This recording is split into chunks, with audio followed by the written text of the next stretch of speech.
நீங்கள் already Sridhar sir பற்றி பேசியிருக்கீங்க. So Sridhar சாருக்கும் கேபி சாருக்கும் என்ன டிஃப்ரென்ஸ் இருக்குது? காவியா, நீங்கள் கேட்ட கேள்வி ஒரு ரொம்ப நல்ல கேள்வி. ஸ்ரீதர் சாருக்கும் பாலச்சந்தர் சாருக்கும் என்ன வித்தியாசம் சார், என்ன ஒற்றுமை சார் அப்படின்னு சொல்லி கேட்டீங்க. நான் ஸ்ரீதர் சாரை பற்றி ஏற்கனவே பேசியிருக்கேன். ஸ்ரீதர் சார் எடுத்த எடுப்புலேயே டைரக்டர் ஆகலை. யார் பையன், அமரதீபம், உத்தமபுத்திரன், இப்படி பல படங்களுக்கு அவர் திரைக்கதை எழுதி பின்னாடி கல்யாண பரிசு அப்படிங்கிற ஒரு படத்து மூலமாக டைரக்டர் ஆனார். பாலச்சந்தர் சாரை பொறுத்த வரைக்கும் எப்படின்னு சொல்லி கேட்டிங்கன்னா, ஒரு ஸ்டேஜில் இருந்து அவர் சினிமாவுக்கு வராரு. ஸோ அவருடைய இந்த கன்வர்ஷன் பாயிண்ட்டுங்கிறது ரொம்ப இம்பார்ட்டண்ட்டாக இருந்தது. ஸ்ரீதர் சார் ஸ்டேஜ் பிளே போட்டாரா இல்லையாங்கிறது எனக்கு தெரியாது. சிறு வயதில் நாடகம் நடிச்சிருக்கலாம், சிறு வயதில் ஏதாவது ட்ராமா போட்டிருக்கலாம், நான் இல்லைன்னு சொல்ல வரல. பட் கேபி சார் மாதிரி ஒரு ஸ்டேஜ் மேலே ஒரு மிகப்பெரிய பற்று இருக்கா அப்படின்னு கேட்டால் அது நிஜமாகவே எனக்கு தெரியாது. So fundamental different. இவர் ஸ்டேஜில் இருந்து வராரு. அவர் சிறு வயதில் நாடகம்லாம் போட்டிருக்கலாம், இருந்தாலும் இஸ் அ பக்கா சினிமா மேன்.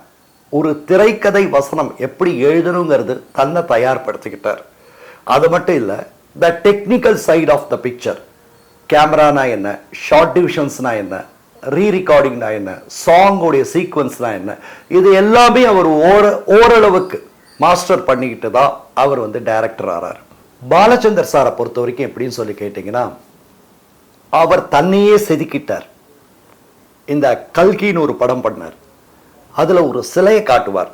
அந்த சிலை தன்னை எப்படி செதுக்கிக்கிறதுன்னு சொல்லிட்டு, அது மாதிரி ஒவ்வொரு விஷயமும் அவர் கற்றுக்கிட்டார். Everything he learned on his himself.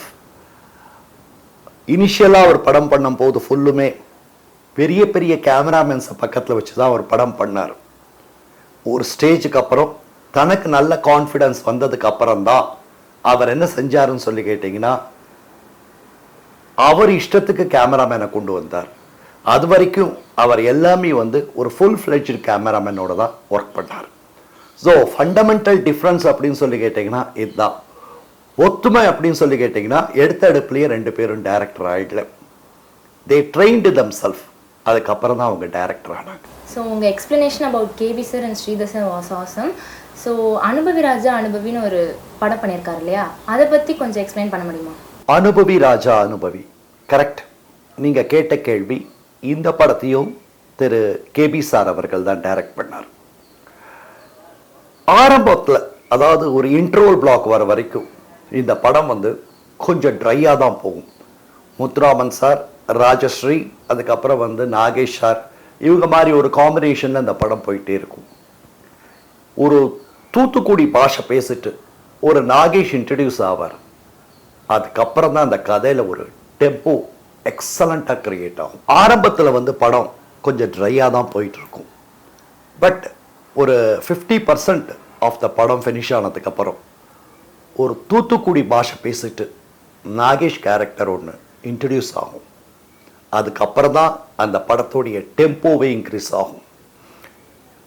Especially முத்துக்குடிக்க வாரிகளா அப்படின்னு ஒரு சாங், அது டீப் சவுத்தில் எப்படி தமிழ் பேசுவாங்களோ அதே ஆசன்ட்டில் அவர் அந்த பாட்டை போட்டிருப்பார். ரொம்ப ஒரு அற்புதமான ஒரு சாங், ஒரு அற்புதமான டான்ஸ் மூமெண்ட்ஸ். அந்த கேரக்டர் வந்ததுக்கு அப்புறம் தான் டோட்டலாக டெம்போ மாறும். அந்த கதையில் ஒரு விறுவிறுப்பு வரும். அது one of most excellent subject.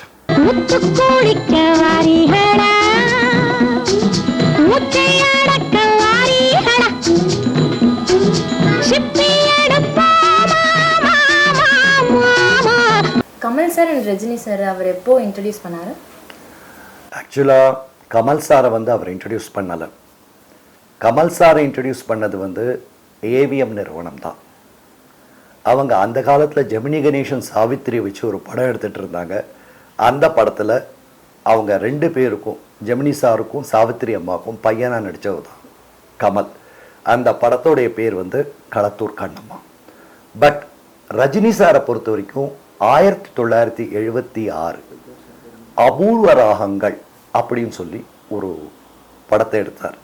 அந்த படத்தில் தான் திரு ரஜினி சாரை பாலச்சந்தர் சார் அறிமுகம் பண்ணுறார். பாலச்சந்தர் சாருடைய லைஃப்பை 2 விதமாக நீங்கள் பிரிக்கலாம். ஒன்று 72க்கு முன்னாடி, இன்னொன்று 72க்கு அப்புறம். இந்த ரஜினி சாரை நீங்கள் இன்ட்ரடியூஸ் பண்ணுறதுக்கு முன்னாடியே சார் வந்து நிறைய படங்கள் பண்ணியிருக்கார். எதிர்நீச்சல்னு ஒரு படம் பண்ணியிருக்கார், 10ஆம் பசலைன்னு ஒரு படம் பண்ணியிருக்கார், புன்னகைன்னு ஒரு படம் பண்ணியிருக்கார். இந்த படங்கள்லாம் பண்ணதுக்கு அப்புறம் தான் ரஜினி சாரை வந்து இன்ட்ரடியூஸ் பண்ணுறார். ஆக்சுவலாக ரஜினி சார் இன்ட்ரடியூஸ் பண்ண கதை வந்து நீங்கள் பார்த்தீங்கன்னா வேதாளம் விக்ரமாதித்தர் அப்படின்னு சொல்லிட்டு ஜனங்களுக்கு தெரிஞ்சிருக்கும். அதில் வேதாளம் வந்து ஒரு கதை ஒன்று சொல்லுது விக்ரமாதித்தருக்கு. அது என்ன கதைன்னா, நல்ல மழை பெய்யுது, சத்திரத்தில் அப்பாவும் பிள்ளையும் படுத்துட்டு இருக்காங்க. மழை விட்டதுக்கு அப்புறம் 2 பேரும் நடந்து வராங்க. நடந்து வரப்போது அவங்க முன்னாடி 2 பாதச்சோடு தெரியுது. ஒரு பாதச்சவடு வந்து பெருசா இருக்கு, இன்னொரு பாதச்சவடு வந்து சின்னதா இருக்கு. ஆனா 2மே வந்து ஒரு பொம்பளையோட பாதச்சவடு தான். அப்ப அப்பா சொல்றாரு, பெரிய பாதச்சவடு வந்து பெரிய லேடிஸ் தான் இருக்கும், சின்னது வந்து சின்ன பொண்ணு தான் இருக்கும். நீ என்ன செய்யணும், அந்த சின்ன பாதச்சவடு இருக்கிற பொண்ணை கல்யாணம் பண்ணிக்கோ, பெரிய பாதச்சவடு இருக்கிற பொண்ணை நான் கல்யாணம் பண்ணிக்கிறேன் அப்படின்னு சொல்லிட்டு அவங்க வீட்டுக்கு போறாரு. போனா சின்ன பாதச்சவடுங்கிறது அம்மாவோடையது, பெரிய பாதச்சவடுங்கிறது பிள்ளையோடையது. இவங்க 2 பேரும் கல்யாணம் பண்ணிட்டா அவங்களுக்கு பிறக்கிற குழந்தை என்ன உறவு அப்படின்னு வேதாளம் வந்து கேட்குது விக்ரமாதித்தனுக்கு. பட் விக்ரமாதித்தனுக்கு அதுக்கு பதில் இல்லை. பட் வேதாளம் சொல்லுது, இது முறை சரியான முறை கிடையாது, அதனால நீ பதில் சொல்ல வேண்டிய அவசியம் இல்லை அப்படின்னு சொல்லிட்டு வேதாளம் போயிடுது. இந்த கதையோட இன்ஸ்பிரேஷன் தான் அவர் అపూర్వ రాగంగల్ அப்படிங்கிற ஒரு படத்துல வச்சார். ఒక తండ్రి కొడుకు అడవిలో ప్రయాణం చేస్తుండగా 2 స్త్రీల అడుగుజాడలు కనిపించాయి. நீ என்ன கல்யாணம் செய்துக்க போற? என் பிள்ளை உங்க அம்மாவை கல்யாணம் செய்துக்க போறான். நான் உங்க அம்மாவுக்கு மாமனா? அப்ப நீ அவங்க 2 பேரும் நம்ம காலில் விழட்டும். வா, நாம ஆசீர்வாதம் பண்ணுவோம். ரஜினி சார் 3 முடிச்சுன்ற படத்துல தான் ஒரு ஃபுல் ஃப்ளெஷ்ட் வில்லனா இருந்தார். அந்த படத்தை பத்தி கொஞ்சம் சொல்றீங்களா? ஆக்சுவலாக 3 முடிச்சு அப்படிங்கிற படம் வந்து எதிர்பாராதது அப்படின்னு சொல்லிட்டு சிவாஜி சார் பத்மினியும் சேர்ந்து பண்ணாங்க. ஸ்ரீதேவி எந்த கேரக்டர் பண்ணாங்களோ அதே கேரக்டர் பத்மினி பண்ணாங்க. ரஜினி சார் என்ன கேரக்டர் பண்ணாரோ அதை வந்து சிவாஜி சார் பண்ணார். இப்ப கண்ணை தர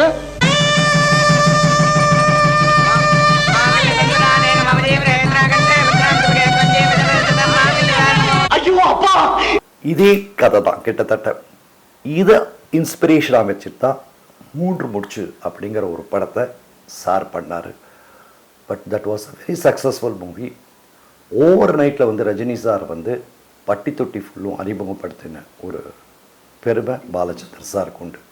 அது மட்டும் இல்லை, பிற்காலத்தில் என் மாஸ் ஹீரோவை இண்டஸ்ட்ரிக்கு கொடுத்த பெருமையும் திரு பாலச்சந்தர் சாருக்கு உண்டு. சரி சரி சரி, நோ சீமந்த புத்திரன், நோ சீர்வரிசை, நோ தட்சிணை, நோ வரதட்சிணை, நோ நாதஸ்வரம், நோ ரிசப்ஷன், நோ ஃபேண்டா, டோ ஃபர்ஸ்ட் நைட். அவங்க பண்ண ஃபீமேல் ஓரியன்டட் சப்ஜெக்ட்ஸ் பத்தி கொஞ்சம் எக்ஸ்பிளைன் பண்ண முடியுமா? KS கோபாலகிருஷ்ணன் அப்படின்னு சொல்லிட்டு ஒரு டைரக்டர். அவர் வந்து பெண்களை மையமாக வச்சு பல படங்கள் எடுத்திருக்கார். உதாரணத்துக்கு பணமா பாசமா அப்படின்னு ஒரு படம் வந்தது. அது வந்து ஒரு லேடிஸ் சப்ஜெக்ட் தான், ரொம்ப ஒரு எக்ஸலன்ட் சப்ஜெக்ட். கை கொடுத்த தெய்வம் சொல்லிட்டு சாவித்ரி சிவாஜி கணேசன் பண்ணியிருக்கார். சாவித்ரியோட ஆக்டிங் பார்த்தீங்கன்னா அவ்வளோ பியூட்டிஃபுல்லாக இருக்கும், அந்த அளவுக்கு நல்லா பண்ணியிருக்காங்க. கற்பகம் அப்படின்னு சொல்லிட்டு ஒரு படம், இது எல்லாமே KS கோபாலகிருஷ்ணன் சார் எடுத்தது தான். இது எல்லாமே எப்படின்னு சொல்லி கேட்டிங்கன்னா ஃபீமேல் ஓரியன்ட் சப்ஜெக்ட் தான். அதுக்கப்புறம் வந்து பாலச்சந்தர் சார் தான் வந்து ஃபீமேல் ஓரியன்ட் சப்ஜெக்ட்ஸை எடுக்க ஆரம்பித்தார். அதுக்கப்புறம் விசு சார் எடுத்தார். அதுக்கப்புறம் வி சேகர் அப்படின்னு சொல்லிட்டு ஒரு டைரக்டர் எடுத்தாங்க. இப்போ யாருமே வந்து ஃபீமேலை மையமாக வச்சு படம் எடுக்கிற டைரக்டர்ஸ் யாருமே இல்லை.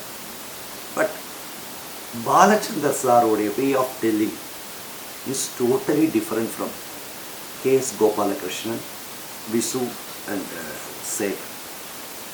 அவர் இமோஷன்ஸை கன்வே பண்ணுற விதம், அவர் அந்த கேரக்டரை கன்வே பண்ணுற விதம், எக்ஸலண்ட் எக்ஸலண்ட். அதுக்கு வேற எந்த வார்த்தையுமே போட முடியாது. நான் தேடி பார்த்தேன், அந்த ஃபைலை காணோம். Fantastic. அதுல என்கிட்ட வேற எத்தனையோ ஃபைல்ஸ் இருக்கு, அதெல்லாம் பத்திரமா தானே இருக்கு. But sir, this is a very important file. இந்த ஃபைல் கிடைக்கலன்னா உங்களுடைய நேர்மை, என்னுடைய நேர்மை, ஏன் இந்த ஆபீஸோட மரியாதை, கௌரவம், நாணயம் எல்லாமே பாதிக்கப்படுமே சார். பல பேர் வச்சு பண்ணிருக்காரு. அவள் ஒரு தொடர்கதை அப்படின்னு சொல்லிட்டு சுஜாதா வச்சு பண்ணியிருக்காரு. அதுல இருந்து you can take it of. நிறைய கதை. அக்னி சாட்சின்னு ஒரு படம் பண்ணியிருக்காரு, அதுவும் வந்து சரிதா மேடத்தை பேஸ் பண்ணி தான் பண்ணாரு.